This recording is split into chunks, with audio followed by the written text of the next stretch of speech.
Good day sa mga rakiterang nanay. Char, hindi naman ang good ang morning. Kasi ba naman, Monday na Monday stress. Bukod sa traffic na nga, mali pa yung binaba sa akin ni Kuya Driver. For today's video, walang racket ang nanay ninyo, pero may dapat gawin. So yun na nga, dumating na si Miss April kasi magpapanotary po kami ngayon.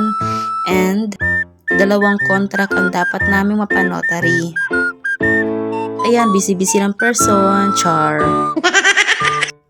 Sabay na din pala kami pumunta ng Green to Residence ni Miss April para ipasa sa admin yung contract at other documents na kailangan ni admin para ganap na move-in si tenant.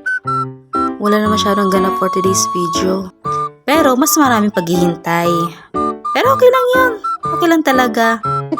Tapos dali-dali na kami umakyat ng 19th floor para i-assist sir para sa TV kasi kailangan ng pull out sa unit kasi aayusin na. Ayun lang naman yung ganap ko for today's video.